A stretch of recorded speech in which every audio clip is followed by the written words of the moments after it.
All right, so welcome once more to the first lesson of the Born to Learn a Language Spanish beginner course. So for this introductory lesson, we're going to go through the alphabet, the pronunciation of the letters, the pronunciation of combinations of letters, numbers, and a bit of reading. All right, so let's just get straight into it. So the first thing is that if you're going to learn Spanish, you need to understand that Spanish is a transparent language. What does that mean? That Spanish is a language that is spoken exactly like it is written.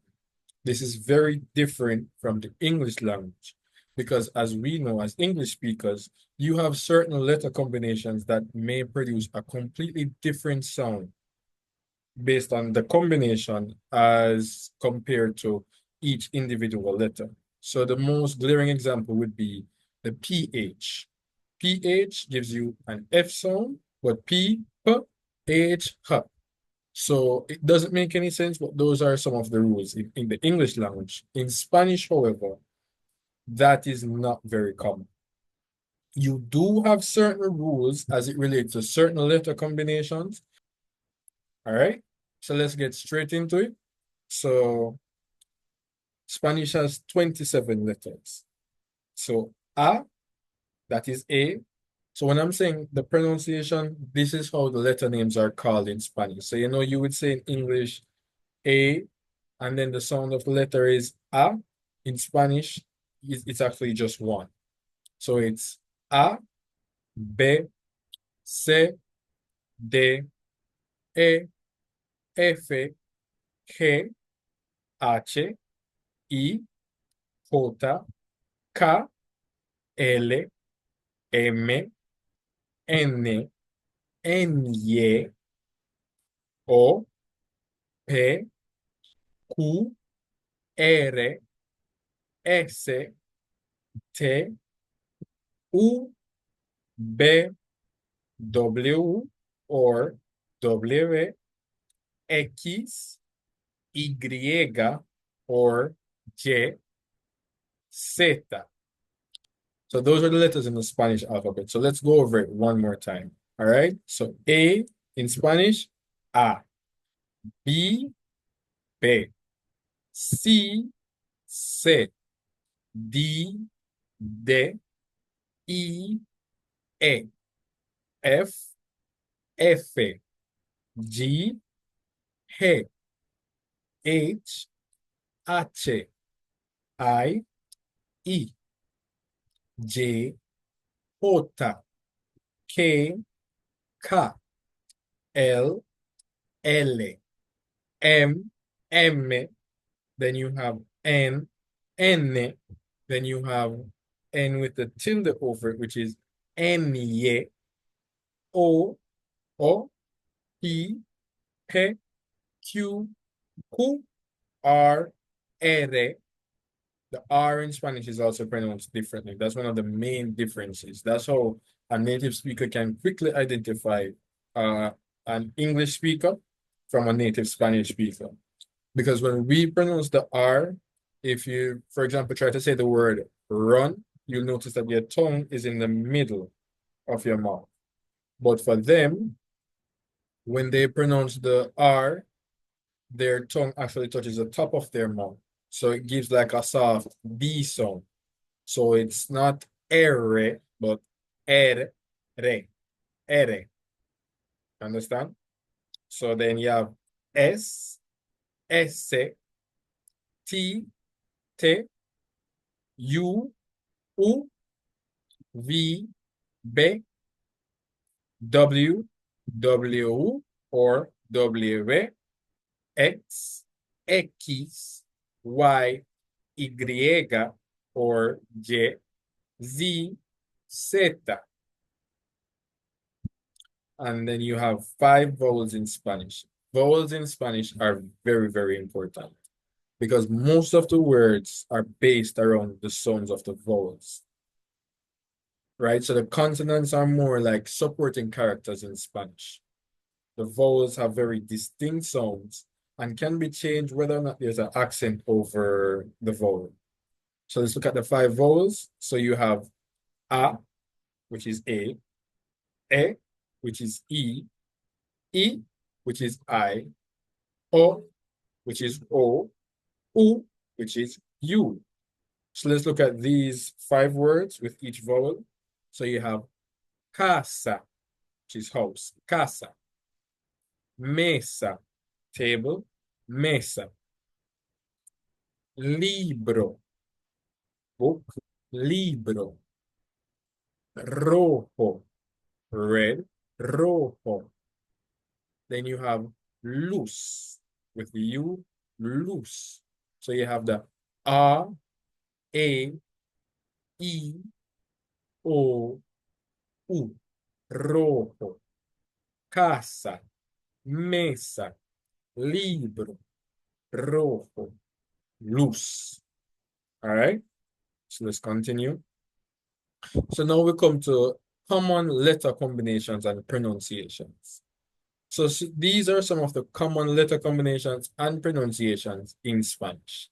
So let's start with the first one, CH. So the CH in Spanish gives you a sound like the TR in English, that chur sound. That like you'd say tree, TREE, tree, that's the same ch sound. So that's, for example, you say the word chocolate, right? Chocolate, because of that CH sound. So the LL sound is it's a bit different than what you're used to in English, because this combination, this LL combination, is actually pronounced different based on which country the speaker is from or which region the speaker is from. So, for example, you will have some people that pronounce the LL like a Y, like the Y in English. So they say like the yes, that Y sound, yes.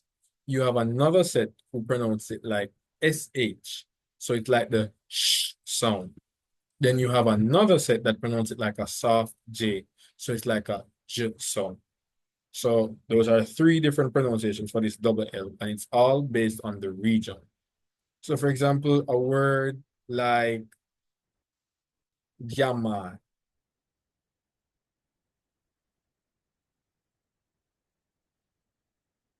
right? Llamar. That is to call. Llamar, to call. So I pronounce it like a Colombian. I say llamar. So that is one of the differences with the pronunciation. In Colombia, they tend to pronounce the double L like a soft J. That's why I say llamar. But other countries, they'll pronounce it like the Y. So they'll say llamar. And then in countries like Argentina and Uruguay, they pronounce it like a SH. So they'll say shaman, right? It may seem a bit complicated, but I promise you it's just the same word, just different pronunciations. You know, like you would say tomato, tomato, same thing, all right? So then you have the double R sound. So remember earlier I mentioned that the R in Spanish is pronounced differently. So it's like a tap at you use your tongue to tap the top of your mouth. So the double R is actually maintaining your tongue at the top of your mouth and then blowing air to pronounce that R sound. So you know that's I would say that's the most famous Spanish song, that double R, the rolling of the R's. And you know, they say some people can do it, some people can't do it. I'm not sure. When I was learning Spanish, I wasn't able to do it at first, but then I practiced and I practiced and I practiced, and then I was able to do it. It's one of the biggest differences, as I mentioned earlier, to English and Spanish. So I would say the key to learning how to roll your R's is practicing the normal R sound first and then advancing to the rolling of the R's. So for example, um, if you want to say, you can even use an English word to practice the specific pronunciation. So instead of saying run, you say run, run, run, run. So it's like a quick tap at the top of your mouth to pronounce that R sound, run, run. And then in order to roll the R, you maintain your tongue in that position, and then you blow air. So it's run, run, run, run. Understand? So that is how you go from one level to the next until you can roll your R's. Then you have the QU sound, which is like a K. So not similar to English, but at the same time kind of similar, because you have the word like queen, which is kind of like a K in English, but this combination is more consistent in Spanish. So for example, you don't pronounce the U, just the K. So it's not queso, no, it's queso. And this word means cheese. So not queso, but queso, queso. All right. And then you have the GU sound. So GU before I or a E gives you a strong G sound. So you'll either have like a G or a G sound, right? So in this example, we have the word guitarra, guitarra, guitarra, all right? Just continue to develop these sounds, just practice them. And one of the best ways to practice all pronunciations, to practice the letter combinations, to practice basically everything, to just get better at everything in Spanish is through reading. All right. So then you have the G, the last one, the G before E and I. So the G before the E and I gives you a H sound, like in English. So for example, the word generar, which is to generate, generar. No, it's not generar, but generar. And then you have another word, girar, which is like to turn. So not girar, but girar, girar. And those are specific letter combinations that will help you with in your pronunciation and with your understanding of Spanish. Because if you're waiting to hear a specific sound and you don't hear that sound, it's going to be much harder for you to understand what is being said. All right. And then you have when the C is pronounced differently. So the C in Spanish also has variation. So in Spain, C is pronounced like a TH sound. So they'll say, this word is for Latin Americans, it's pronounced cine, but in Spain, they'll say cine, right? Latin America now, they pronounce the C before the E or the I like a S. Same thing with Spain, before the C or the I, they pronounce it like a TH. Latin America, they pronounce it like a S. So they won't say cine, they'll say cine.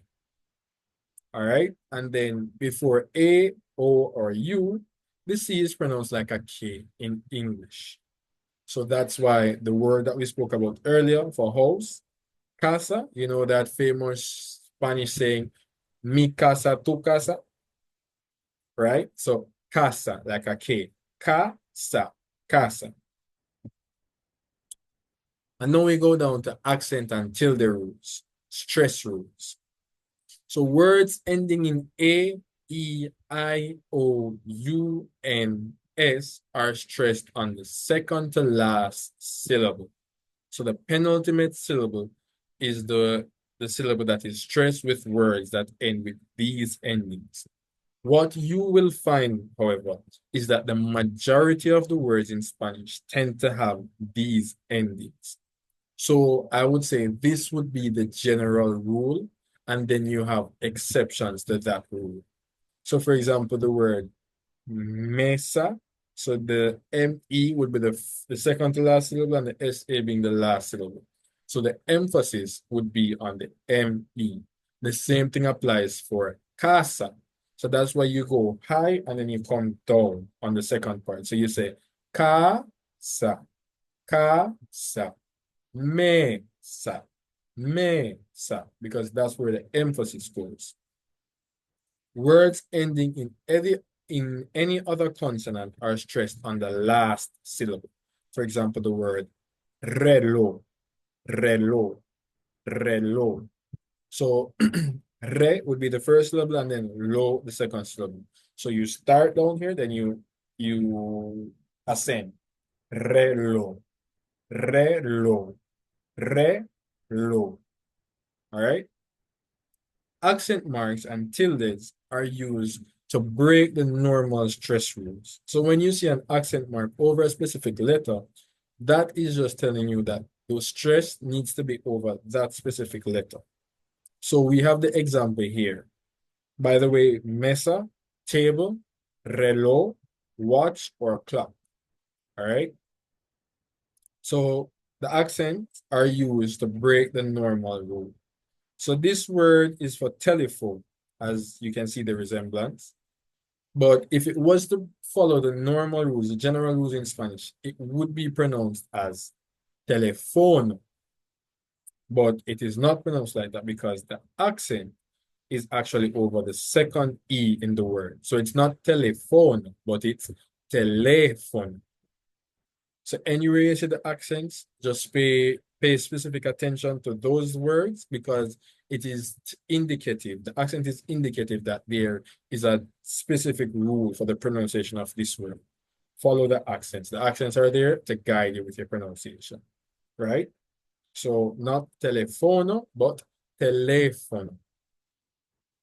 The accent marks are also used to distinguish between homonyms. So for example, in Spanish, you say in order to say you say tú. But in order to say you also say tú. So when speaking, you will be able to devise which one of these words is being used based on context. In writing, it is necessary to show a distinct difference. So the tú for you carries an accent, while the tú for your does not. All right. So the tilde above the N, which gives the Nye letter, is not an accent, but a unique letter in the alphabet. So this letter gives you the N sound accompanied by a Y sound, that Y from yes, that Y sound. So for example, this word for boy, it's not Nino, but Niño, Niño. That's how this letter, this specific letter is pronounced. Let's continue. So now we have a table here with a set of these combinations of vowels that let's try to pronounce. So the first one, amigo. Amigo. Y elefante. So notice again where the stress is in each word, where the stress is. So would be the first syllable, then e, and then go. Amigo. Amigo.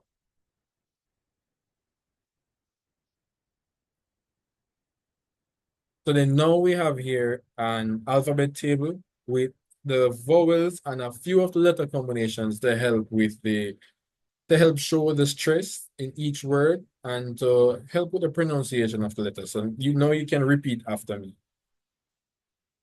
Amigo. So notice this word has 3 syllables. One of the rules or the tricks that I learned when I was very young is that when you want to see how many syllables a word has, you put your hand below your chin, and each time your chin goes down, that is 1 syllable. So let's go. Amigo. So that word has 3 syllables. So first you have mi, go. So it ends with a O. So the general rule is that the stress should be on the second part. So that's why you say amigo. All right. Then you have elefante. So again, ends with a E. So the stress is on the penultimate syllable. Elefante. Elefante. I, isla. O, oso. So amigo, friend. Elefante, elephant. Isla, island. Oso, bear. And you, uno, which is 1. Ñe, niño, right? Niño. Then you have the double L, and this can pronounce, as you see right here, the Y or the J. And in other very rare cases, because it's just Argentina and Uruguay, the SA, so it can be lluvia or lluvia or lluvia. All right. Then you have the rolled R. So lluvia, by the way, is rain. The rolled R is in this word, perro, perro, perro. And this is very important because you have a word in Spanish which is pero, which is but. So when you say perro, you're indicating a different word. You're saying a different word, which is dog. So perro is dog, pero, but. So you see the rolled R's and being very intentional with the specific pronunciations can make a big difference in Spanish. All right. And then the H, which I haven't mentioned up until this point, the H in Spanish is actually silent. Every time you see a H, you never actually pronounce it. It's always silent. So that's why you don't say hola, you say hola. Because even though the H is there in the spelling of the word, it's not actually pronounced. So it's not hola, but hola. All right, let's continue. So these are some activities that you can pause this video and do for yourself. So say the alphabet aloud slowly, and then try to increase in speed after each time of saying it. Match the word to its pronunciation. These words, you can try to match them to their pronunciations and record yourself reading 5 Spanish words to see how you sound. All right. So these are some practice sentences that you may use. Hola, ¿cómo estás? Which is, hi, how are you? Mi nombre es Ana. And you can replace Ana with your name. So you can say, mi nombre es, whatever your name is. So I would say, mi nombre es Christopher. All right. Tengo una casa. I have a house. All right. So you can use those sentences as just a way to just try kind of get yourself accustomed to speaking a little bit of Spanish. All right. So now you have numbers in Spanish. Numbers, I think, is something more persons would normally know just through repetition. And if anyone has ever learned Spanish, like this is one of the main things that is being taught or that was taught. So let's go through the numbers in Spanish. Number 1, uno, 2, dos, 3, tres, 4, cuatro. Pay attention, by the way, to the sounds of the R's in the words. So 3, tres, 4, cuatro, 5, cinco, 6, seis, 7, siete, 8, ocho, 9, 9, 10, 10, 11, 11, 12, 12, 13, 13, 14, 14, 15, 15, 16, 16. Again, look at the accent.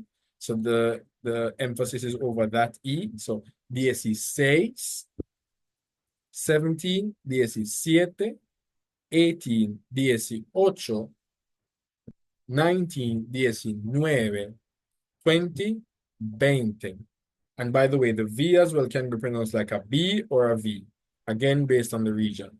So 20, 30, 30, 40, 40, 50, 50, 60, 60, 70, 70, 80, 80, 90, 90, 100, 100, 101, 101. So that's how you say the numbers in the 100. You put ciento and then you put the normal number. So for example, 107 would be 107. 130, 130. 180, 180. All right? 200, 200, 200. 300, 300. So the same rules apply. So 230, 290, 240. The same rules apply. 300, 300, 400, 400, 500, 500, 600, 600, 700, 700, 800, 800, 900, 900, 1000, 1000. All right, so these are some notes. In Spanish, in order to count the numbers in the 20s, you say 20 plus the number. So 21, 22. That's what you count in the 20s in Spanish. In Spanish, from 31 to 99, you use the E, which means and between tens and ones column. So 32, 32.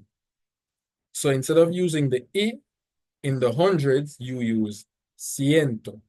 So you say 101, 102, 103, 104, 105.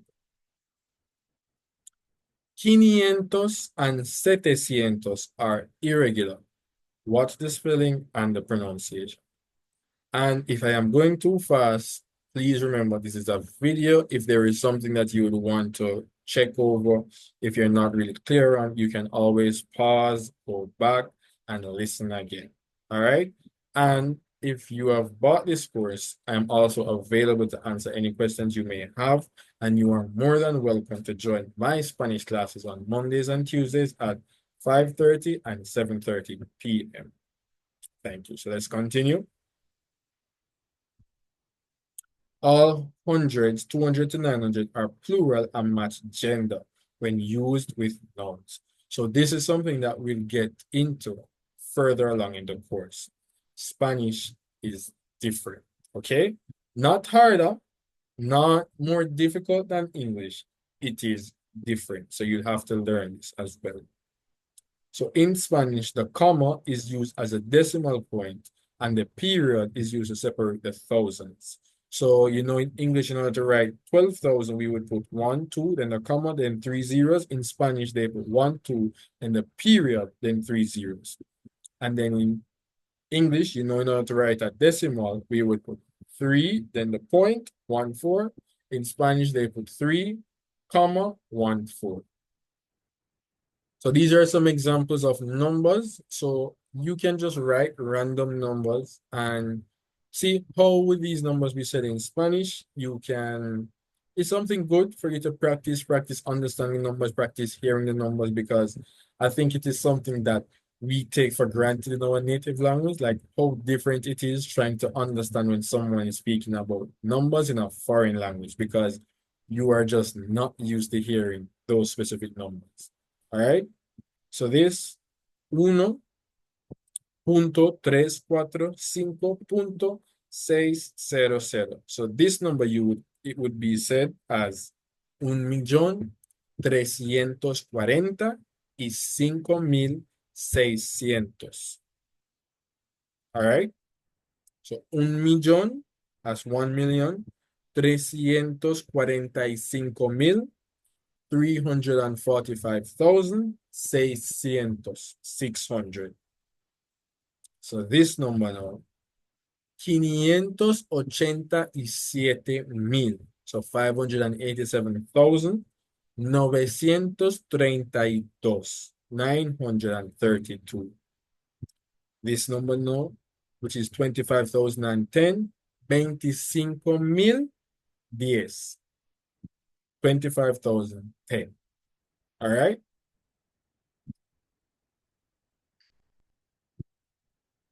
So now, this is another activity that you can use to practice not only the alphabet, but also spelling. As I said, in English, you know, when you spell your name, you say, for example, my name, Christopher. The alphabet that we were practicing in Spanish earlier, that is how the spelling of the names are. That is saying the letter of the name. So for example, if I attempt to spell my name in Spanish, my spelling of my name would be CHRISTOPHER. N-I-T-O-P-H-E-R.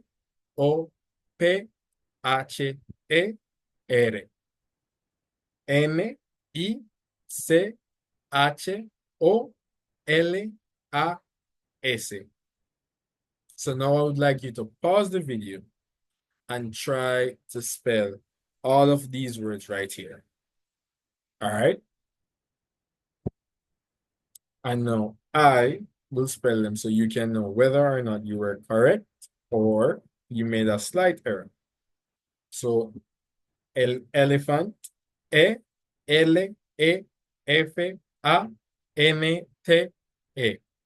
Barco, B-A-R-C-O. Saludable, which is healthy. By the way, these are the definitions of each of the words over here. So, elefante, elephant, barco, boat, saludable, healthy, bodega, grocery store. So, saludable, S-A-L-U-D-A-B-L-E.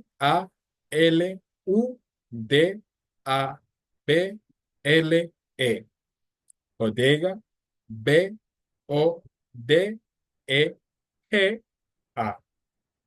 All right.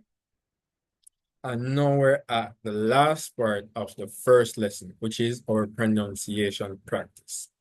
So what I want you to do now is also pause the video once more and try to read the short paragraph, and then listen to me read it, and then try to read it again, and then listen to me reading it again to see where you went wrong, where you pronounced it correctly, and just keep practicing. As I said, reading is one of the most powerful tools when you want to learn a language. All right?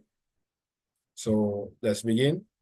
Hola, me llamo Ana y tengo 25 años. Vivo en una casa pequeña con mi familia. Mi casa es blanca y tiene un jardín con muchas flores de colores. Me gusta el café con leche y el pan con mantequilla. Todas las mañanas camino al parque y veo muchos árboles altos. A veces los pájaros cantan y el viento mueve las hojas. El sol brilla y el cielo es azul. Por la tarde leo un libro o hablo con mis amigos mientras tomamos té o jugo de naranja. Cuando hace frío, me pongo un abrigo y una bufanda. En invierno, la nieve cubre las montañas. Y en verano, me gusta nadar en el mar. Ayer fui al mercado y compré fresas, chocolate, zanahorias y queso. Me encanta viajar y conocer nuevos lugares. Hoy estoy muy contenta y lista para un gran día. All right, so you may slow down the reading, read once more, and try to listen to each word, how each word is pronounced, and try to repeat it. That is one of the ways that I achieved, so that I was able to change my accent from a native English speaker speaking Spanish to sounding like a native Spanish speaker. It was through listening to Spanish speakers and repeating exactly what they said, how they said it. So that is one of the tips for you to improve your accent and to just get better overall in your speaking. All right. So thank you for tuning in. This was lesson 1 of the series, Born to Learn a Language. Thank you. I'll see you in lesson 2.